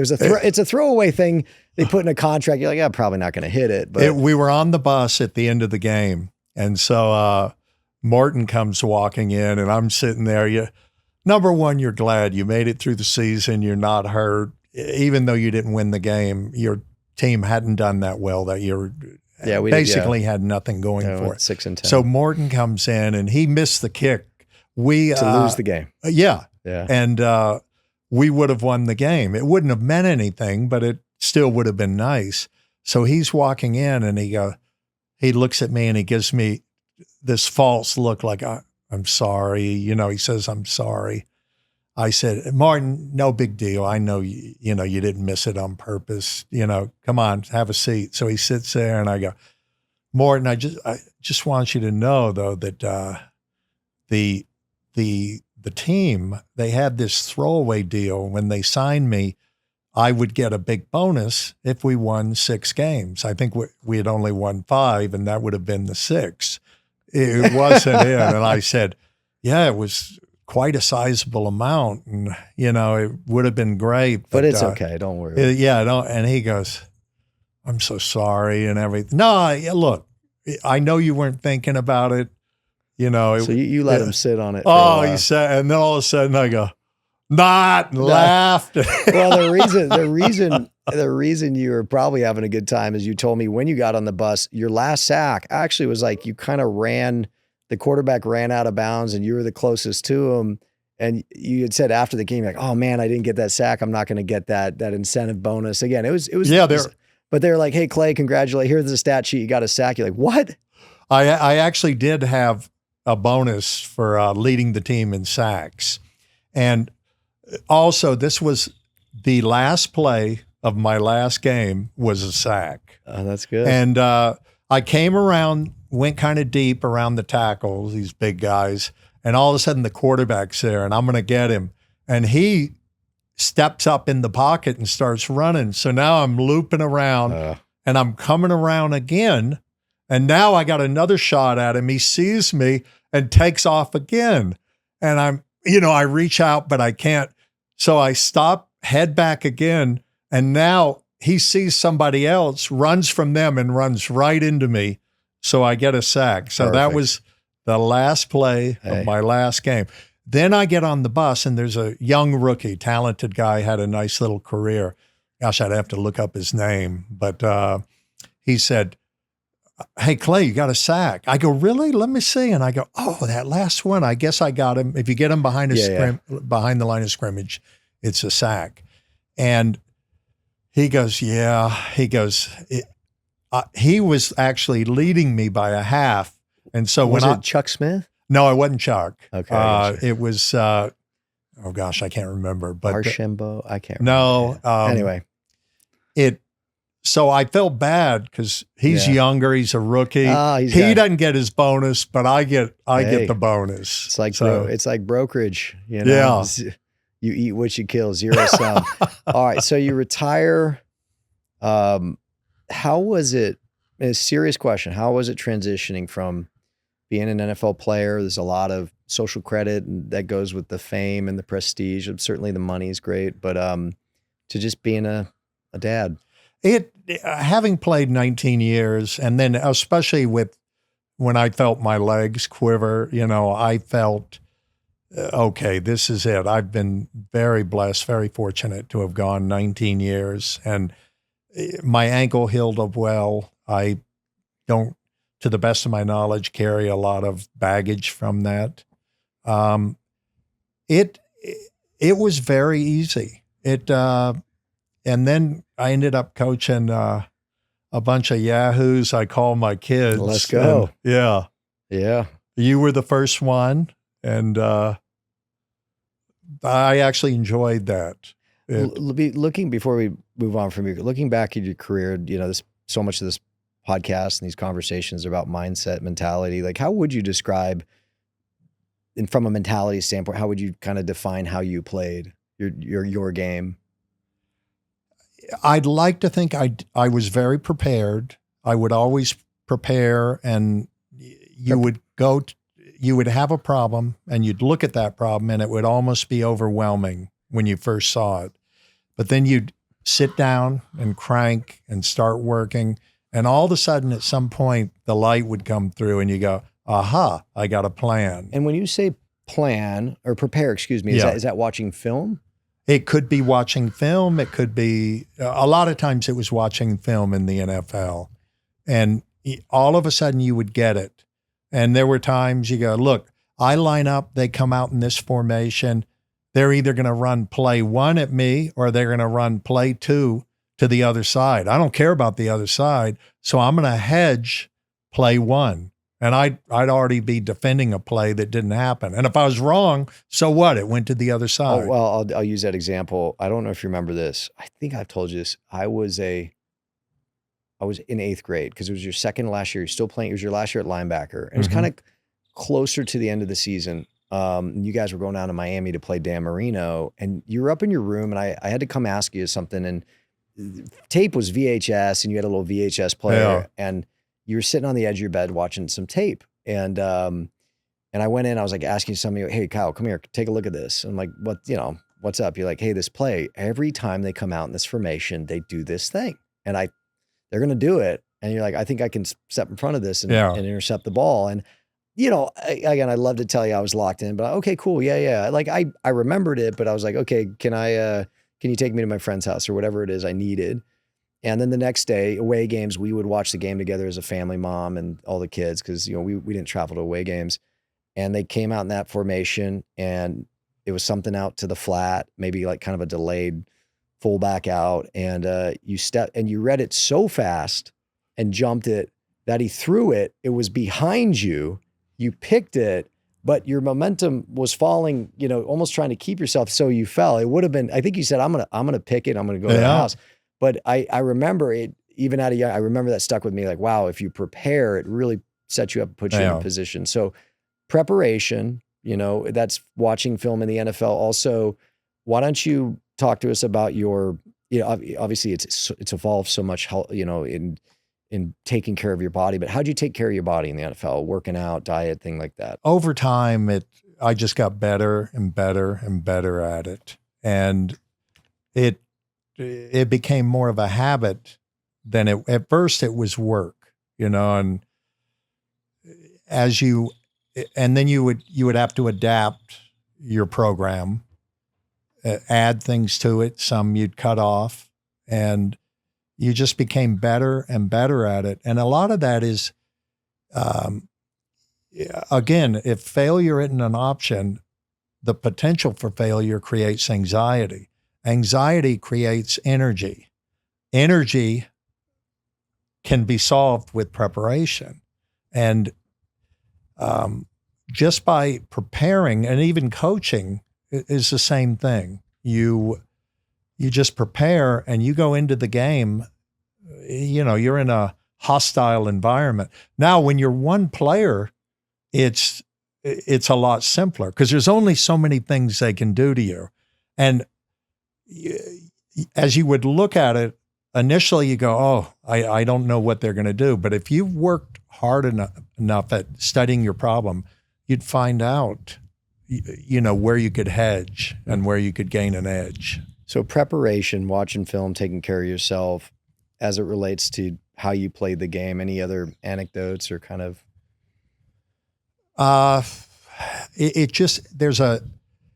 I can remember when I started coaching you guys and coaching the other boys. And at first, now you have 11 options. So you have 11 players you have to look for. And at first, it would be overwhelming. You'd think, how can I be successful at this? It's too hard. And what you do is you just start working and you start grinding. And eventually, that point will exist and you'll say, I have a plan. And then when you coach or if you're a player, you say, okay, what's he going to do if I do this? In other words, I need a plan B. And then you'd even think, okay, if he's really bright and he does this, then what am I going to do for plan C? And after that, you just wing it. Obviously, there is a genetic DNA component. You're blessed to be big, tall, fast, explosive. I think that's pretty safe to say. And I don't think you were ever athletically limited on the field. I'd say you're probably one of the more athletic, but I'm sure there was players who were even bigger, faster. What, outside of, the athletic kind of component of football, what in the course of your career would you say was the biggest reason people achieved success in the league versus what, in your opinion, do you think was kind of the reason some people flamed out and didn't make it? I think there are a couple of things. One is that I can't deal with failure. I mean, there are circumstances where you're pushed to that, and I don't know, I found a way to work through that, but it creates anxiety. Anxiety isn't always bad. Anxiety creates energy. Energy solves problems. I use this line, by the way. Oh, you do? Sometimes my kids already know it. So sometimes agents be like, I'm just feeling really anxious. Like, good. Yeah. That's what gets you up in the morning. I said, my dad tells me that. So. And then when you, a lot of times looking at what you think are insurmountable problems, and you think, okay, I can find a solution if I keep working at it and just work and work. And eventually you'll get that feel, the aha moment. You go, it may not work, but I've got a plan. Is there anything looking back on your career you do differently?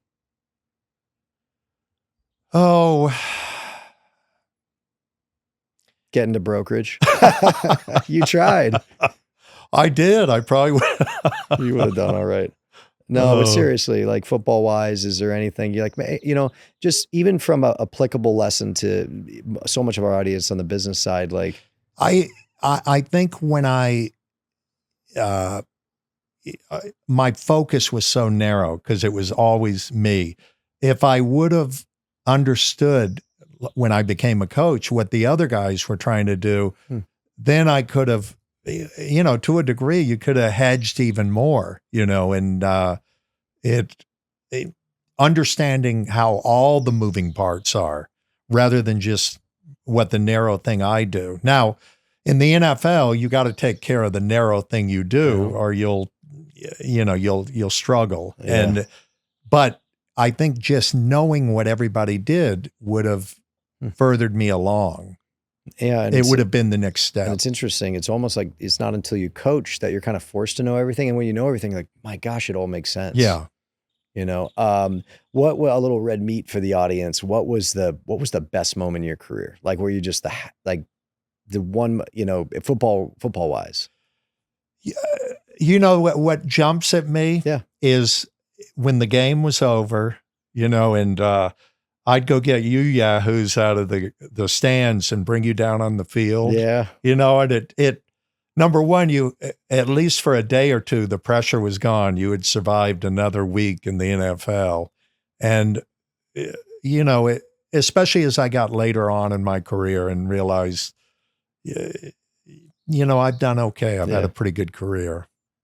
What about, what was the lowest point in your career?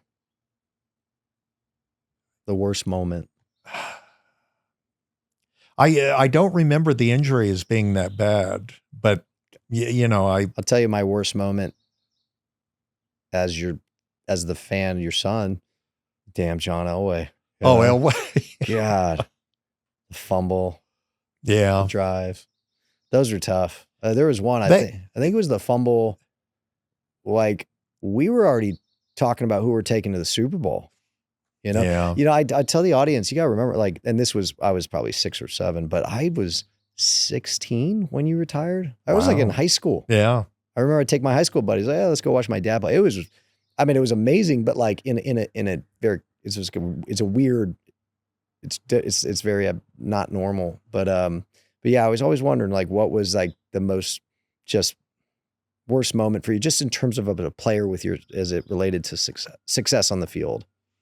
So you blocked it from your head. Yeah. That's how traumatic those losses were. Cleveland still hasn't Although forgot. it was tough because you were, I hate to say this, you were paid as an individual, you were analyzed as an individual. So if you played well, yes, it could have been better to win, but if you played well, you could hold on. There's true, certainly if you played really well and you lost, you're pissed you lost, but there is a relief. Yeah. And then if you won, you're happy you won, but if you played poorly, there's a frustration there. I remember a good thing. So I started coaching you, and you were a late bloomer, You were slow, skinny, not very strong. So we're running a play where two receivers run across the field. And there's a short receiver, the tight end, and then there's a wide receiver who runs deep. Now, at this age, they're throwing to the short guy, probably because the quarterback can't get it down the field. So you're running the route. Quarterback, I'm running the post behind him, the deep route. Or wasn't it a deep cross or something? Deep cross. Yeah, okay. So the quarterback overthrows the tight end, and all of a sudden you catch it. You take off. A guy misses you. You go down. You get down to about the 5, I'm guessing. And then the guy trips you up. You fall on the ball. Oh, I got the air knocked out of me. Yeah. So you get the air knocked out of you. So everybody wants to congratulate you because we've just moved half the field down to the 5 or something. It was like a 70 and you couldn't breathe and I was dying. I remember sitting there just Buena Park. Yeah. I remember that play very, very a proud dad. A proud dad whose kid got ran down. I mean, I had a 15-yard head start on this kid, and he ran me down like a dog and tackled me on the 3. We did score the next play. I just want to make sure for the record. For the record. Well, you want to share. That's the type of guy I am. So, all right. So you're coach. You're coaching sports. You coach me. You coach maybe Brian for a minute, but Clay and then Casey.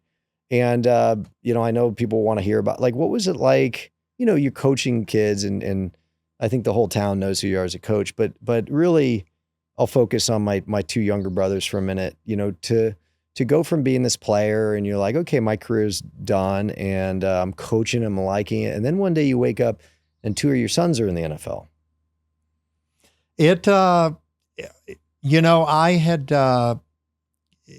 I think every father who has a son, baseball, soccer, whatever, there's one moment where you go, man, that'd be nice if he makes it to the bigs, the big leagues. And I thought about that and I go, but it may not be written for them. That might not be what they're supposed to do. Their highest and best use, or use at least of their best use. And you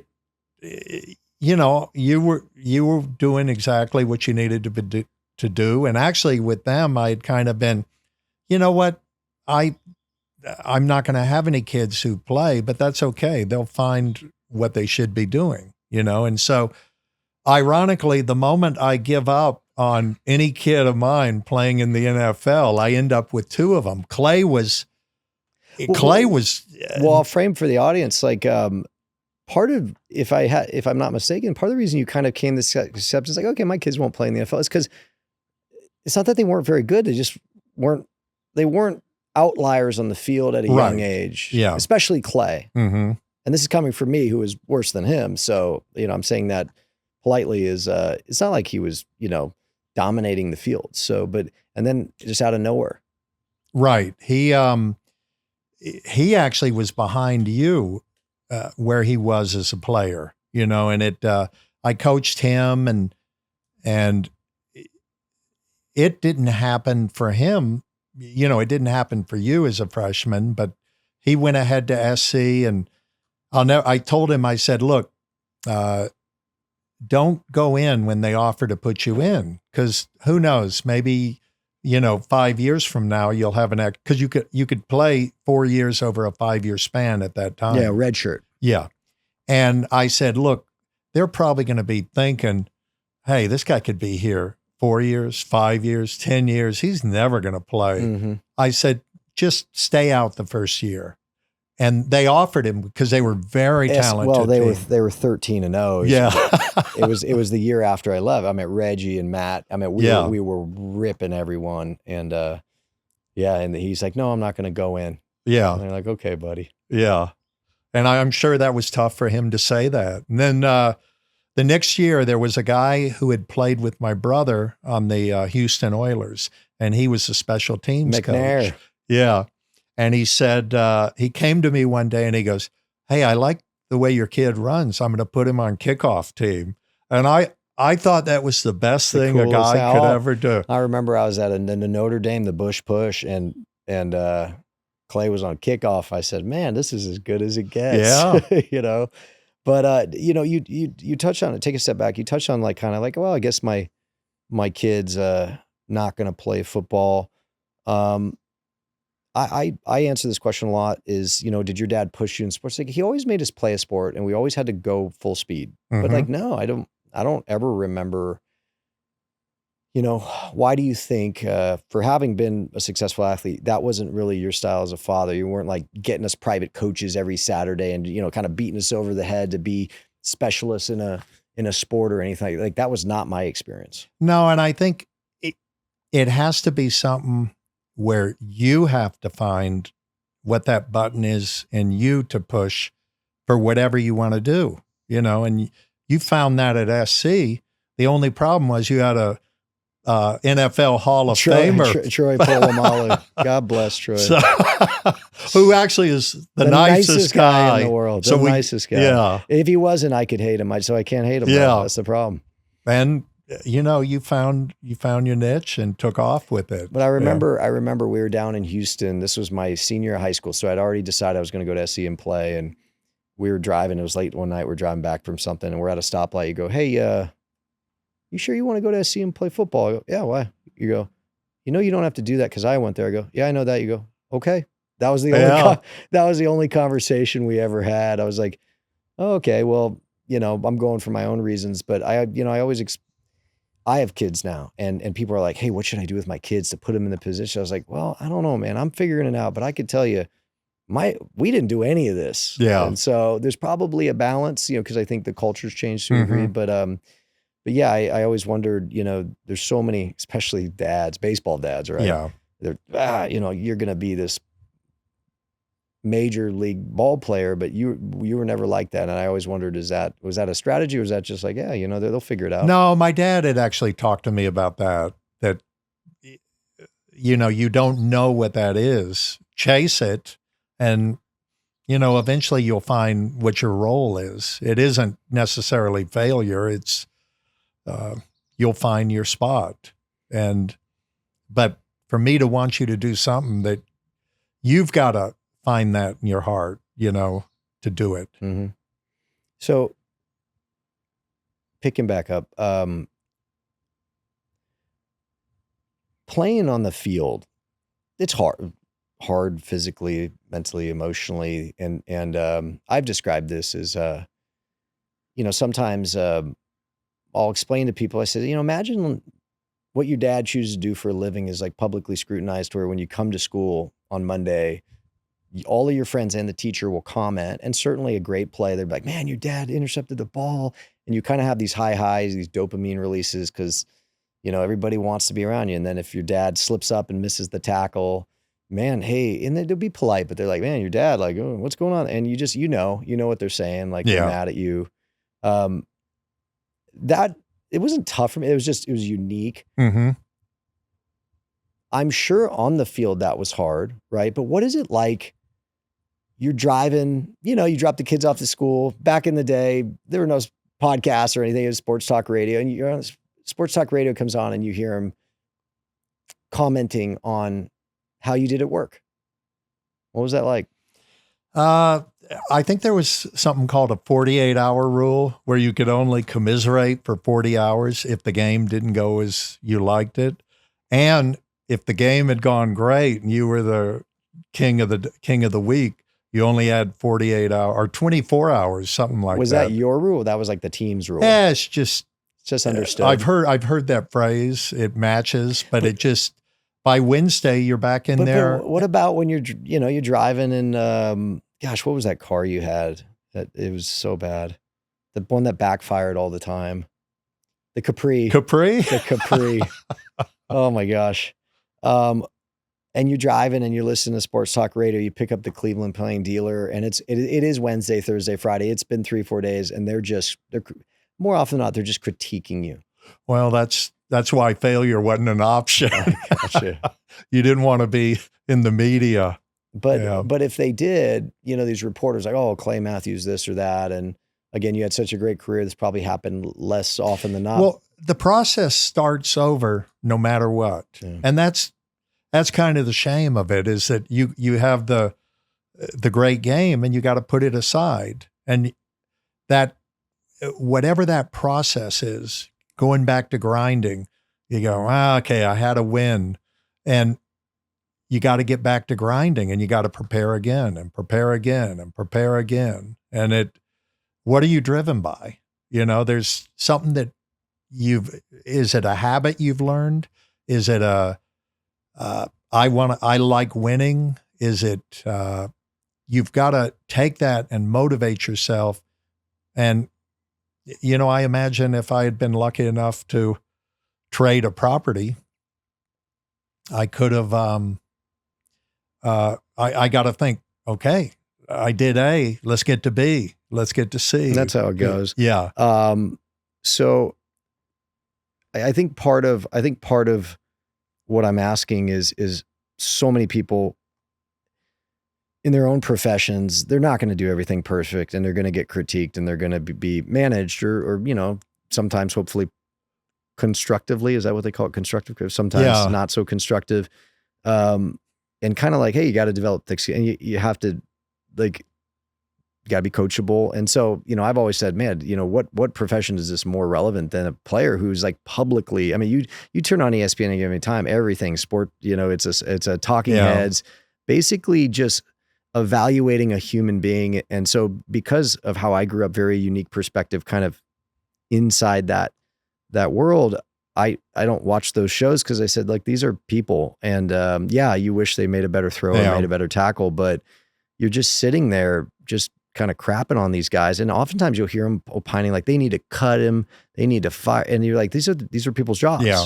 These are people's jobs. And I know that because they're athletes, they don't almost seem like real people, but I don't know, that always bothered me where I'd be sitting there and somebody on the radio would be like talking about your dad or your brothers or whoever it is. And like, oh, this guy, he's over there, he did that. Like, they should cut him, they should fire him, he sucks. And you're just like, dude, what the hell, man? And I got to imagine that was tough. Part of the reason I'm asking questions, tough as you as a player, but also as a father. You had two sons who played in the NFL, and obviously, both of them in different periods of their career, there's just moments that they're not going to play perfect. Like that must have been difficult. It is. It's tough when you're the bad guy that week. It happens.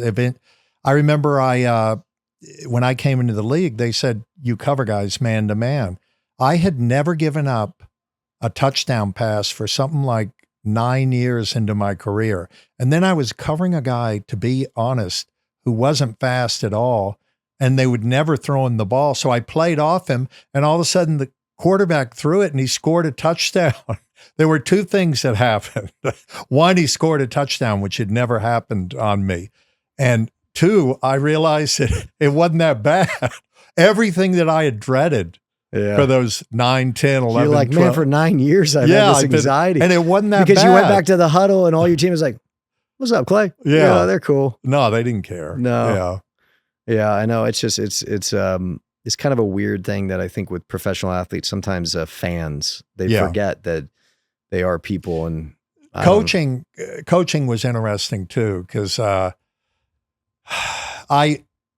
felt I was the best one to make decisions about how I solve stuff, which led me to writing notes to coaches well after the end of my career. Thank you for coaching me. I may have been wrong when I thought I was smarter than you.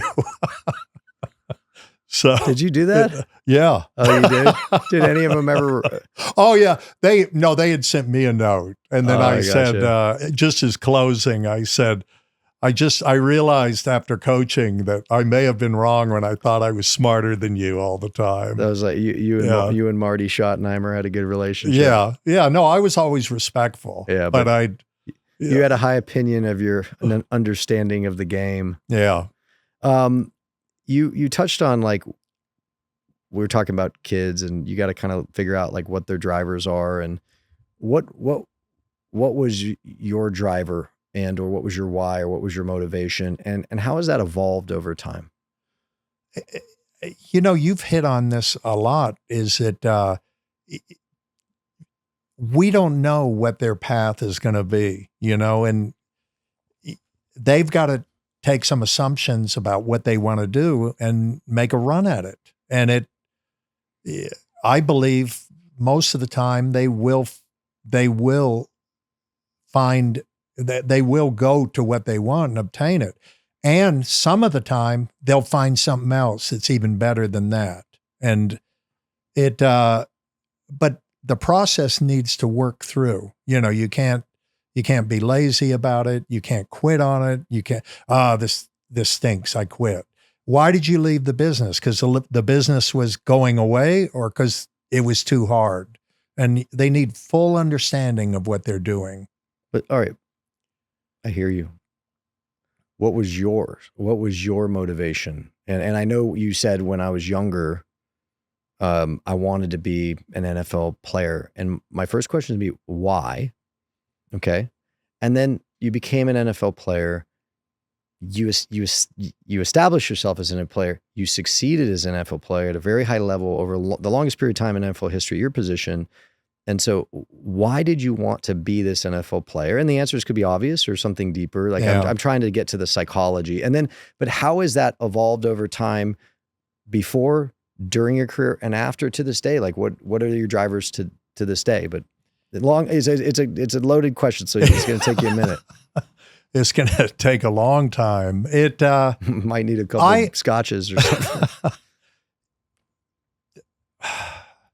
I don't know. I could make some runs at. I can make some guesswork in trying to determine what it was.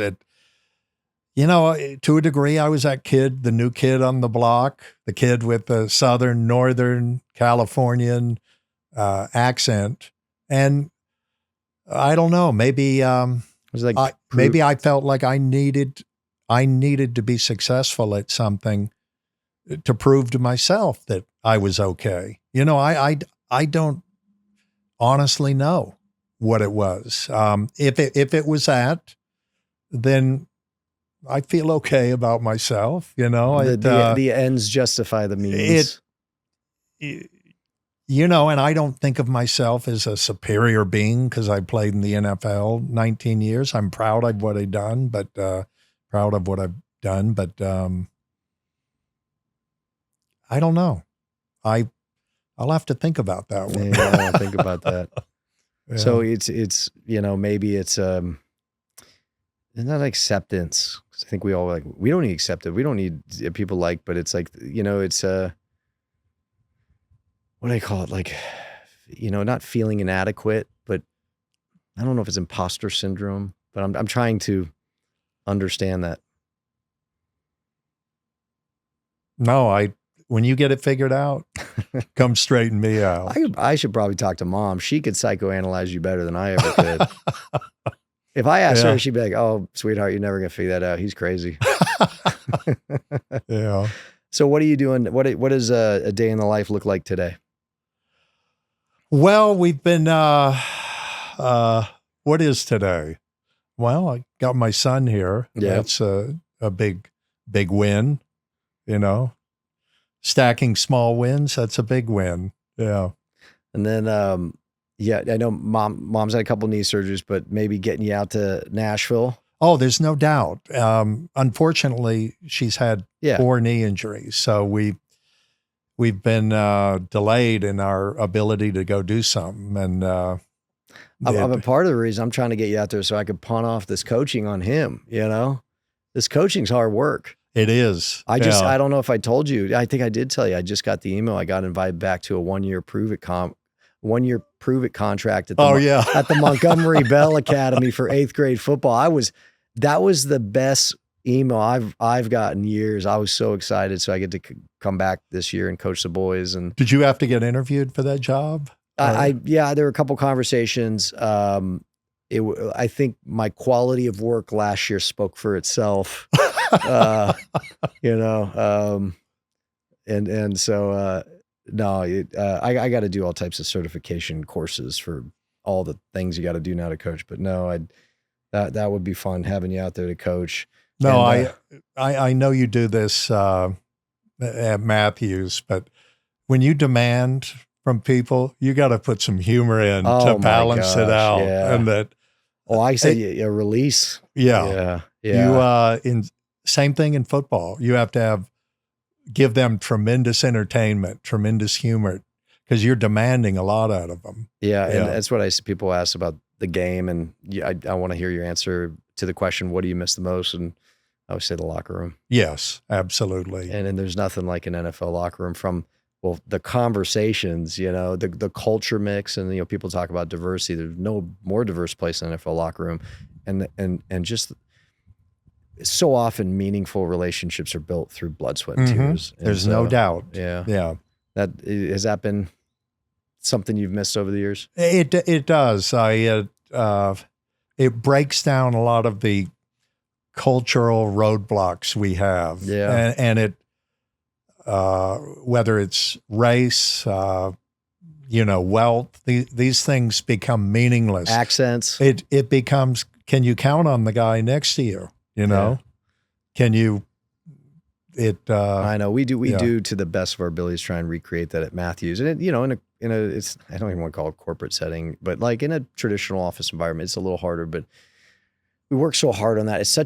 It's so constant on my mind. Like that, I tell people I talk about the environment and people's enjoyment working at this company more than any one thing. I think about budgets and markets and strategy. It's that. And I think that you get that from football, and that outside of maybe potential financial blessings and fame and all that, that's probably the greatest, is the relationships and the shared experience through doing something very difficult, but also something that, especially when you achieve success, very fun. Yes.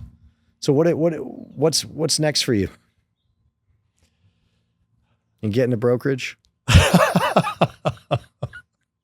I don't know about that. Has anyone come up to you and said, "Hey, like the Matthews guys, man, those are good dudes," I have been complimented many times, and often, because I have some properties, I get cold calls, and I go, Hold on. Okay. Do you get cold call from our guys? No, not Okay. your guy. I do get cold calls From the your Matthews guys? Yeah.